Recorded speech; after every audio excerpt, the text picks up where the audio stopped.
Hey guys, it's QuickyBaby and welcome back to World of Tanks. This time we got the pleasure of watching Quadrigas Defi Serit. I guess Google Translate indicates that is Latin and it roughly translates into fail team or team fail either way. So it looks like the Quad, as we're going to be calling him from now on, is a pessimist.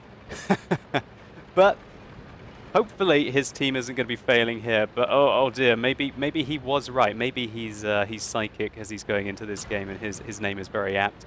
He's going to be playing with Just a Bush. That's an easier name to get. What a name that is, Just a Bush.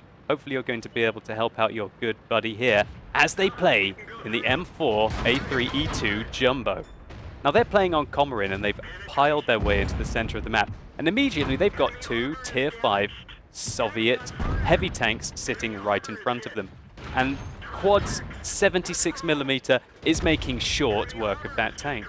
Now you might be surprised, Quad is playing in a Tier 6 American medium tank here, and yet he has all of his hit points left remaining. And that's because the armor on this tank is tremendous, as we're going to be talking about in just a bit. Now he is shooting at a Tier 5 British tank destroyer that has some magical, mystical, secret cloaking device. As it disappears right in front of him, this game is absolute madness right from the get-go. As the 82 disappears, Quad gets pummeled by the enemy artillery. There are a lot of rapid-fire artillery on the enemy team. Luckily, it looks like Quad did a lot of damage to the 82 as he reappears, and he aims for the weak point on the tank, which is right in the center of the gun. Believe it or not, the weakness on the 82 is the mantlet and also the cupola that is sticking up the top of the tank.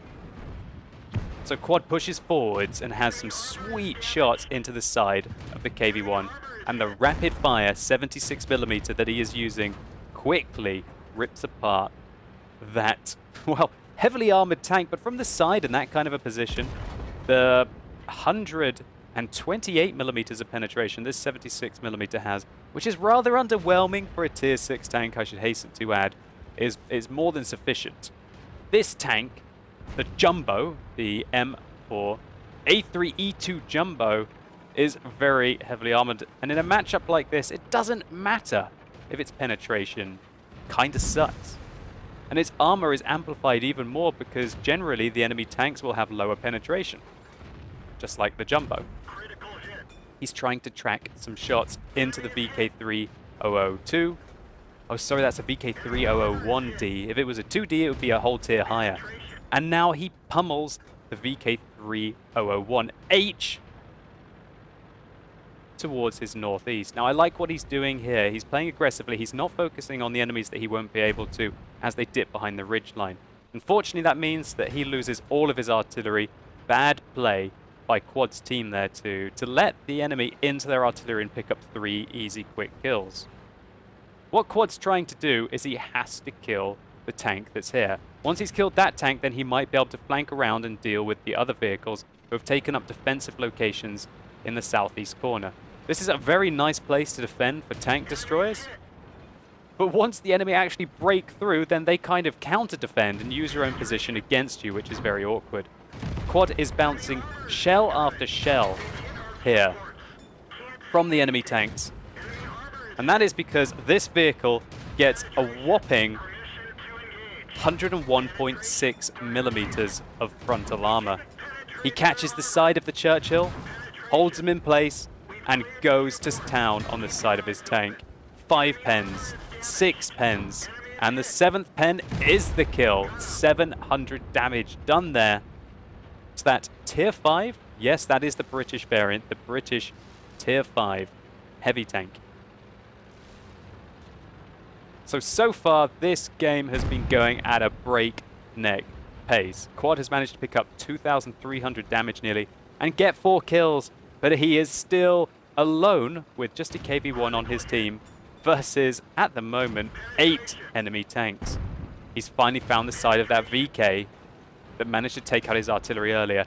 He rams him a little bit, hits him in the back of the tank, secures a fire into the engine of the VK3001D, and takes him out the game. 5 kills, and he's still got most of his hit points left. What a remarkable round this is. Now, we just talked about the fact that there is 100 millimeters of frontal armor on this tank, but it is very well angled as well, which amplifies this even further. The KV-1 on Quad's team gets taken out, and so begins a 1 versus 7. He's trying to engage that Tier 4 VK2001D. He's blind firing, hoping that he's still there behind the house, but he didn't hit him at all. He's on full health, and he gets spotted. There are 3 artillery on the team. Quad, you've got to keep moving here to avoid them, otherwise they're going to be able to find you and take you out quickly. He puts 1 into the VK. Auto aims at him so he can continue to advance. Bounces another shell off the well-angled frontal armor. The first artillery shell misses, as Quad hides behind the wreck of the 301D that he just created. Second artillery shell narrowly misses his tank, as Quad stops this VK from putting up pressure on the cap circle. Quad changes his direction, not wanting to go up on the ridge line here, where I guess he thought he would be right in the open to all kinds of fire. He wants to use this ridge to minimize the amount of damage he takes, and it's a good idea because he finds a Chi-He that's trying to flank him. Puts 2 into the Chi-He and finishes him off with the 3rd shot.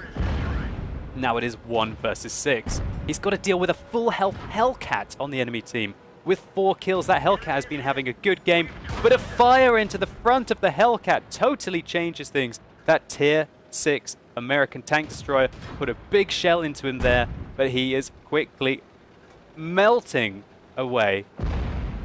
Quad goes in hard.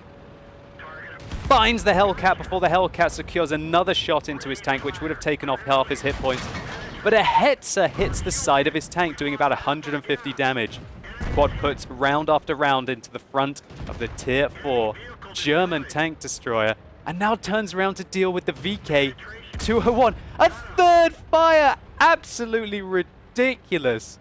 Oh my word. 9 kills. Now he's absorbing the fire from the artillery, and he knows where the artillery is now from the direction of the shell. Shells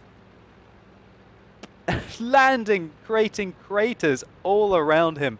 What an absolutely insane moment that was. 4,100 damage in a Tier 6 game, and 9 kills with 3 artillery remaining. Take it away, Quad. Unfortunately, he gets spotted there, so he's now at the mercy of the Grille and also the AMX 105 AM. He's got to deal with a Tier 4, a Tier 5, and a Tier 6 artillery here. That FV304 is very fast, that spotted him, and he might be able to get away. Where is he? Luckily, he spots the Grille in the distance. He puts 1 in, a great snipe there. Can he finish him off? Oh no! He gets spotted as well. He's got to get moving before the AMX and the FV304 find him. 1 shell narrowly misses his tank. He finds where the FV304 was scuttling off to. Watch out. He puts 1 over the top of the tank. The second one goes in. And the 3rd one. Oh no, it doesn't finish him off. Can he get him? Yes, he can. He penetrates an HE shell there into the tank with his first round doing 211 damage, meaning he only needed to do 69 with his second shell. What a result there to take out the FV304. Now up to 10 kills and 4,600 damage, but the job isn't done.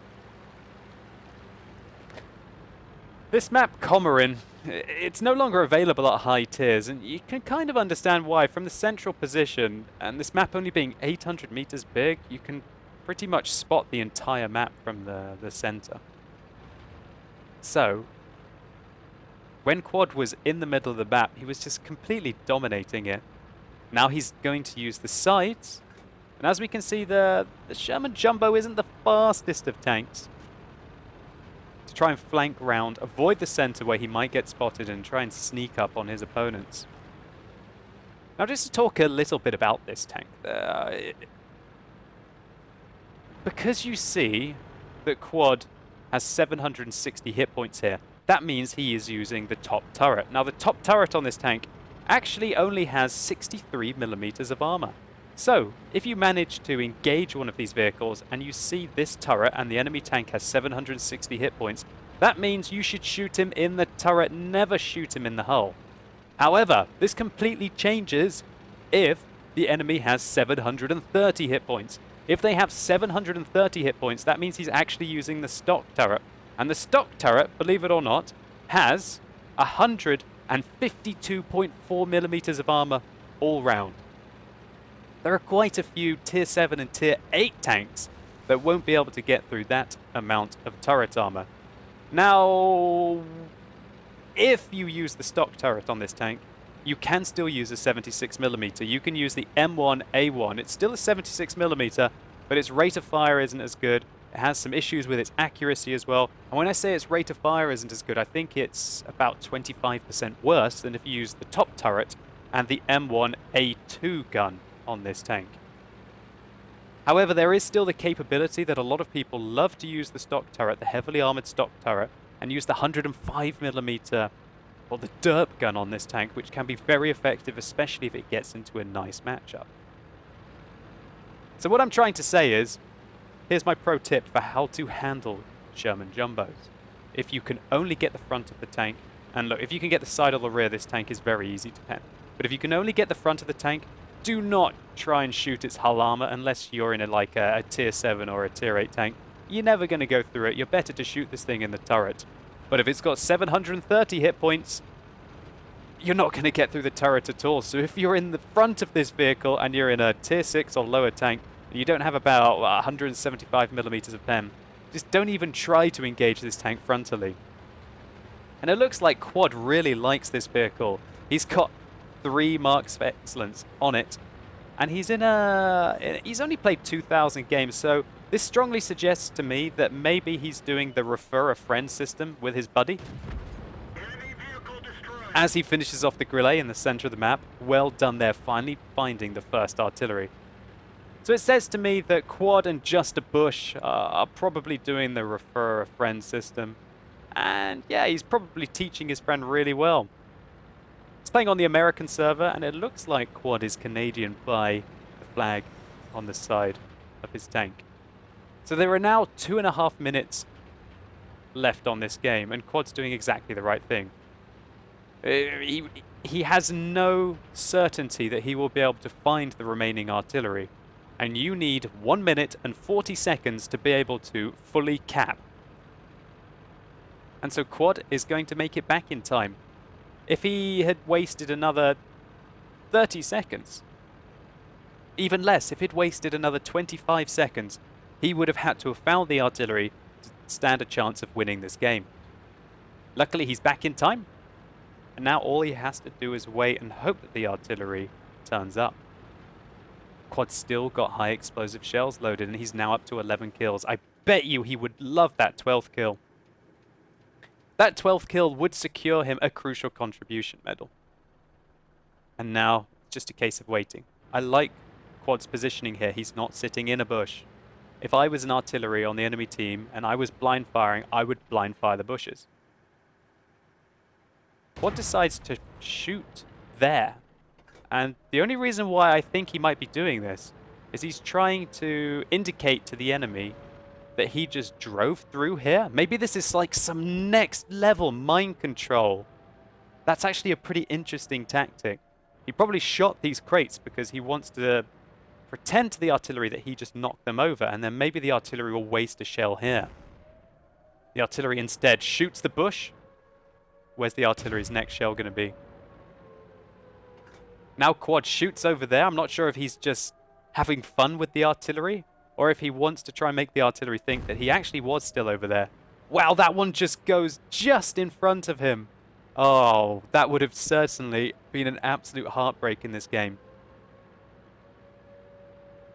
Can Quad win it? He's got 10 seconds left. 9. One more artillery shell hits. 7, 6, 5, 4, 3, 2, 1. Yes! Absolutely nailed it. 1 versus 7, and Quad has conquered. So what an absolute stunner of a game here for Quad in his jumbo. He certainly put this amazing frontal armor to work.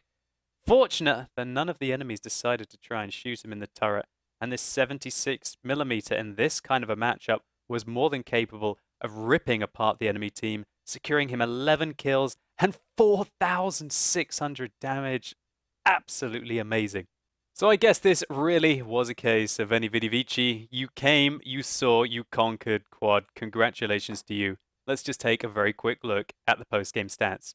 So Quad was not happy until he literally picked up all the medals in this game. He got an Invader medal for doing 100% for base capture, a Pools medal for destroying at least 10 enemy vehicles, a Cool-Headed for ricocheting 10 shots in a row, the one that everyone wants, the Kolobanov's medal for standing alone against at least 5 opponents, unsurprisingly a Steel Wall medal, and this one is awesome, a DeLangle's medal for destroying at least 4 enemy vehicles while they were attempting to capture the base in a single battle, a high caliber for the tremendous amount of damage he did, and of course, Defender to go with his DeLangle's medal.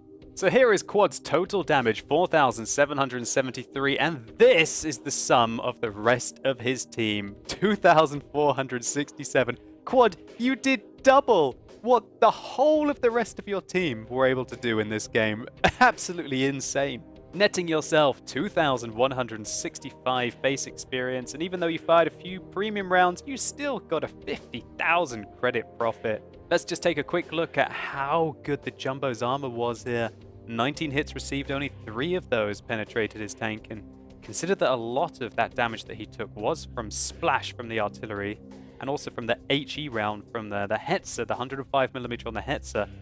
Wow, 1,670 damage block. That's pretty much triple the health of his vehicle in potential damage of 1,910, traveling 5 kilometers and got the 100 there. 100 out of 100, 100% for your defense. And also your offense, your capture ratio, Quad, fantastic. So Quad, thank you so much for sending me in this replay. I know that the Sherman Jumbo is a fan favorite amongst a lot of players, especially so when you manage to get it into a matchup like this. Quad was top tier, and that just amplifies his armor.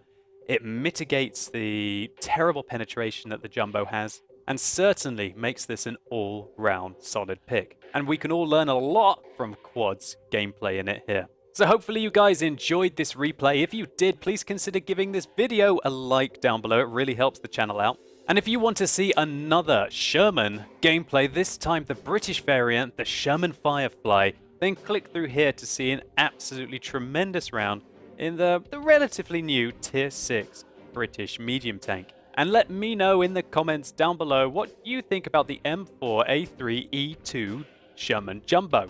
Have you racked up a lot of games in this tank? If so, which turret do you prefer to use? Do you like to use the heavily armored turret? And if you do you like to use the 76mm or the 105mm on it? Or do you think that the only way to go is just like Quad did here with a fully upgraded tank, just rip apart your opponents with a fantastic rate of fire on your 76mm M4A3E2? But as always guys, thank you so much for watching. You've been epic, and hopefully I'll see you soon.